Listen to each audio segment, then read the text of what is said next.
Ever feel like you're capable of so much more?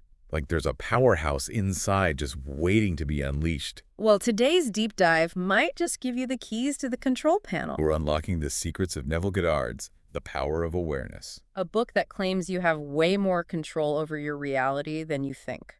It's not just about thinking positive thoughts, though. Okay, how so? Goddard goes way deeper than that. Deeper how? He suggests we're literally creating our own experiences. Okay, hold on.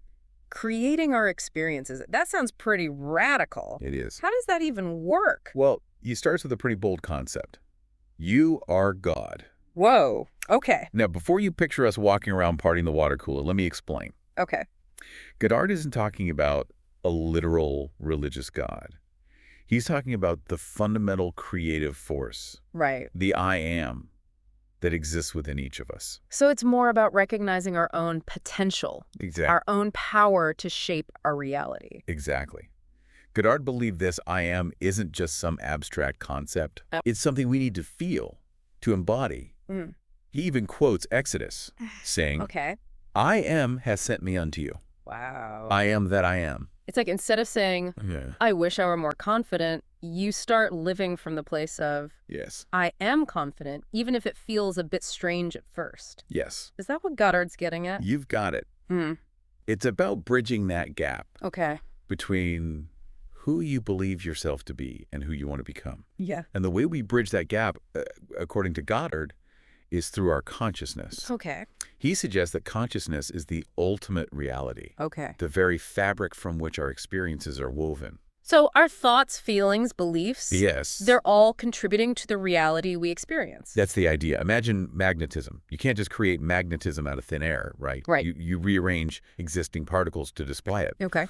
Goddard says it's the same with our experiences. How so? We're rearranging our consciousness to manifest different outcomes. Wow. That's a pretty mind-blowing concept. So are we talking about the law of attraction here?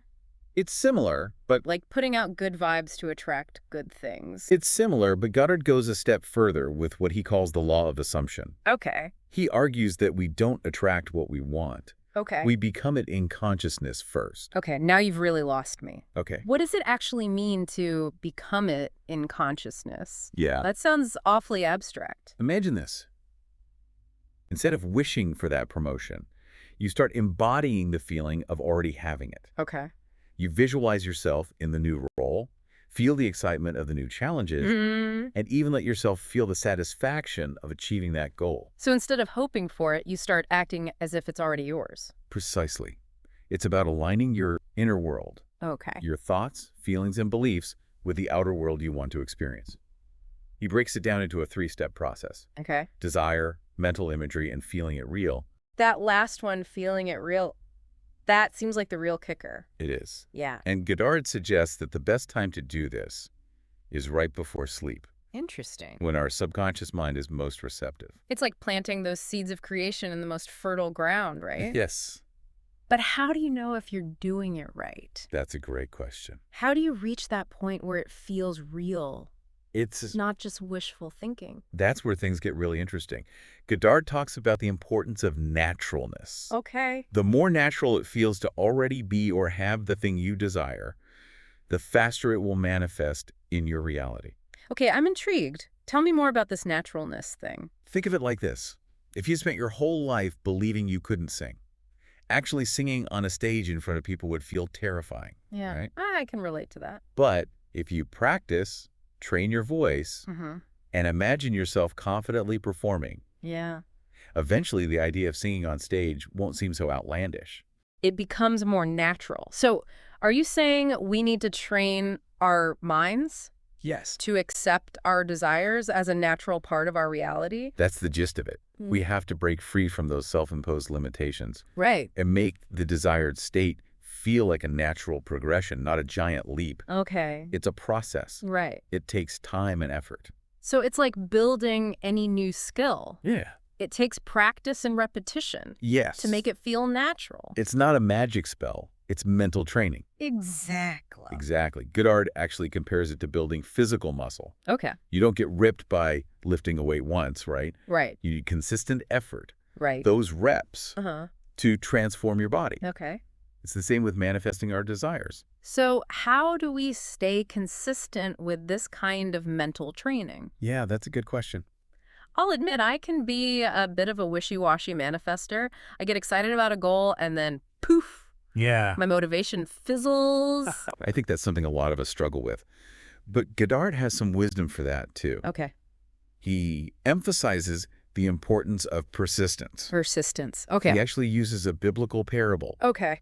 of the persistent friend knocking on the door at midnight. Yeah. You know, the one who keeps badgering his neighbor for bread Oh, yeah. until the neighbor finally gives in, Right. just to get some peace and quiet. Oh, yeah, that guy. He definitely understood the power of persistence, even if it made him a slightly annoying neighbor. Exactly.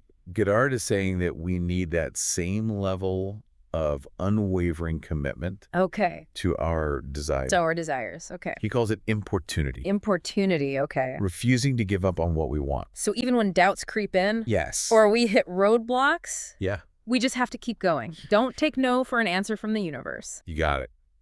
And to really drive home the power of this approach, Goddard includes some pretty amazing case studies in the book. Okay. People who manifested seemingly impossible things using these principles. Okay. Now you've got my attention.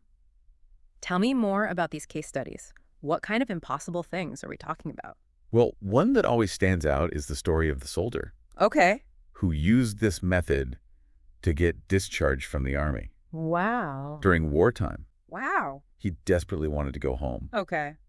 but was repeatedly denied. Oh, no. So he started vividly imagining himself back in his New York City apartment, Okay. picturing the view from his window, even mentally touching the furniture. And he actually got discharged just from imagining it that intensely. That's what Goddard claims. And there are more lanes. Wow. Like the story of the man who visualized his family name on a specific building for years Really? and ended up owning the entire company. Wow. Or the young boy who manifested a collie puppy just by vividly imagining it. Okay, those stories are pretty incredible, but I have to admit, a part of me still wonders if they were just lucky coincidences. Yeah. How can we be sure it was really the power of the mind at work? It's a valid question, and I think a healthy dose of skepticism is always a good thing. Right. Goddard acknowledges that failure is possible. Oh. He doesn't say this is a foolproof formula Right. that works every time for everyone. So what does he say about the people who try this wholeheartedly and it doesn't work out? Does he blame it on them not doing it right? Not at all. Mm. Goddard would say that the issue usually comes down to a lack of naturalness Okay. in their assumptions. And their assumptions. Remember our singing analogy. Yes. If deep down you still believe you're tone deaf, Huh. simply imagining yourself hitting the high notes won't be enough. It's like trying to convince yourself you love broccoli when you've hated it your whole life. Exactly. No matter how much you visualize it, it's not going to feel genuine. Exactly. And without that genuine belief, that inner knowing that it's possible, Yeah. our efforts to manifest our desires might not be as effective.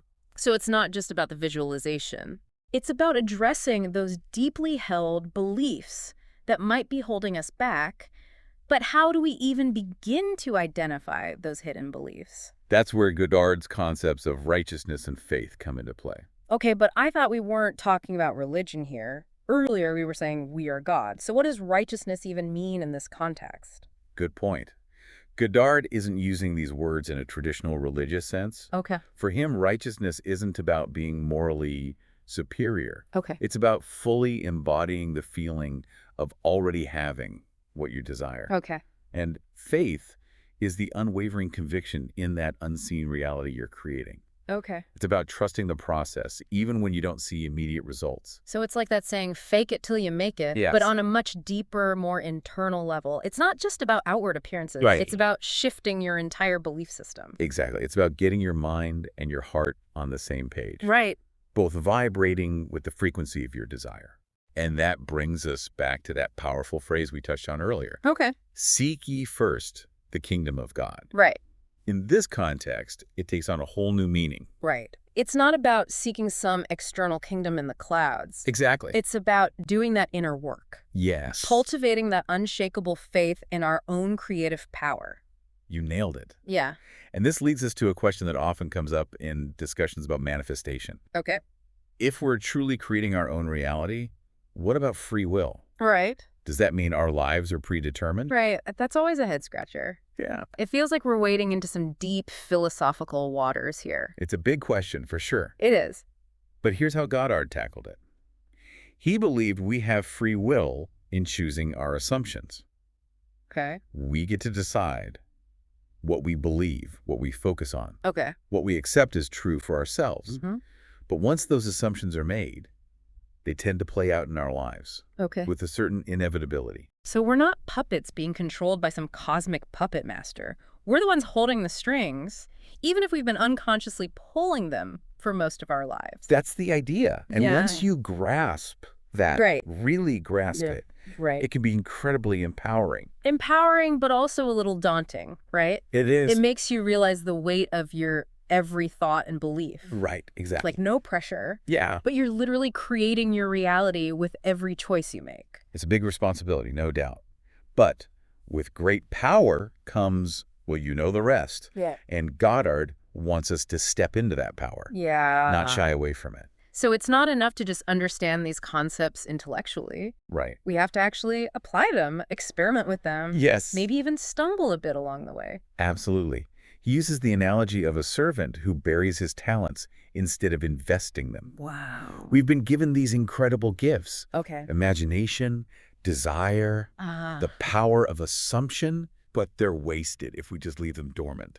Right. It's like having a superpower and being too afraid to use it. So what's the takeaway? What does Goddard want us to do with this information? He wants us to become doers of the word, not just hearers. Right. He wants us to be bold, Okay. to experiment, to approach life with this sense of fearless curiosity. So don't just read the book. Yeah. Live it. Live it. Live it. Exactly. Test it out in your own life and see what happens. Exactly. And remember, this isn't just about manifesting material possessions. Right. Or achieving some external measure of success. Right. It's about cultivating a state of inner peace, fulfillment, Yeah. and joy. Because ultimately, that inner transformation, Yes. that feeling of already being what we desire, Exactly. is what spills over into our external world and creates a life of true abundance. Beautifully put. And I think that's what makes Goddard's work so timeless and relevant. Yeah. It speaks to this deep human longing Yes. to live a life of purpose, meaning, and joy. To create a life that truly reflects our highest vision of ourselves. That's it. And as we wrap up our deep dive, Yes. I think the question Goddard would leave you with is this. Okay.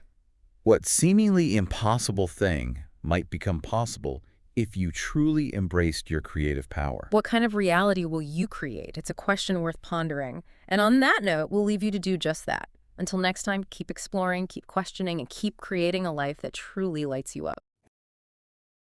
Thank you for watching. Don't forget to like, subscribe, and comment. It would be a great source of help to maintain and develop this channel and the correlated website. This book overview was presented to you by olbooksummary.com. Are you interested in more insights into personal development books or motivational and inspirational books?